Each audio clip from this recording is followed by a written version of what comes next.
دوو کچی دوانە لە یەک قوتابخانە و لە یەک پۆل و لە یەک ساڵ بە یەک جاریش دڵی دایک و باوکیان خۆش دەکەن. ئەم دوو کچە دوانەیە لە دوای وەرگرتنی ئەنجامی تاقیکردنەوەکانی پۆلی 12 ئامادەیی یەکێکیان دەبێتە یەکەم لەسەر ئاستی هەرێمی کوردستان.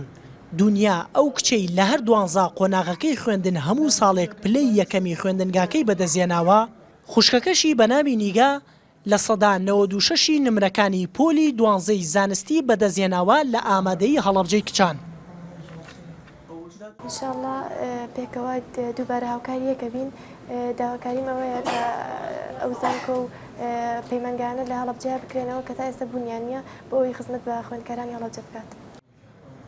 خێزانەکەی دنیا و نیگا 8 کەسن، دوانیان پزیشکن و یەکێکیان ئەندازیار و برا تەمەن 11 ساڵەکەشی لە پۆلی 5 بنەڕەتیە.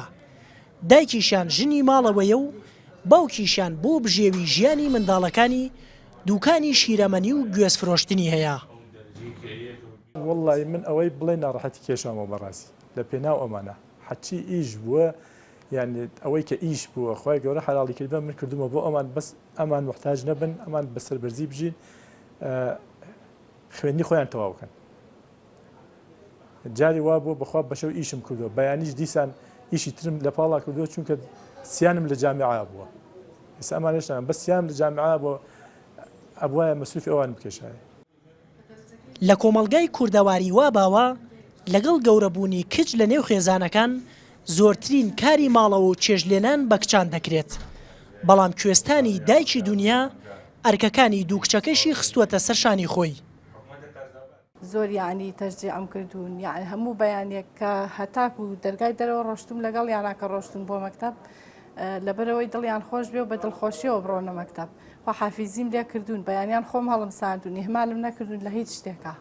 ئینجا ئیشی زۆرم پێ نەکردوون لەبەرەوەی خەریکی سعیەکەیان بن و هەوڵ بۆ سعیەکەیان بکەن. لەم بنەماڵەیەدا لە هەڵەبجە تەنها ئەم دوو کچە خوێندکاری پۆلی 12 ئامادەیی نەبوون و نمرەی بەرز بەدەستبێنن، بەڵکو دوو کچی پورزایان کە ئەوانیش هەردووکیان دوانن و تەمەنیشیان 18 ساڵە وەک دنیا و نیگا وەک یەک لە سەدا 97 نمرەکانی پۆلی 12 زانستیان بەدەستهێناوە. خاڵۆزایەکیشیان کە ئەویش هەر کچە لە سەدا 98 نمرەکانی بەدەستهێناوە. هەر لە هەڵەبجە لەسەر ئاستی هەرێم چەند خوێندکارێک لە پۆلی 12 ئامادەیی لە بەشەکانی زانستی و وێژەی و پیشەییەکان لە یەکەمەکانی هەرێمی کوردستان بوون. وریا حەمەکەریم NRT هەڵەبجە.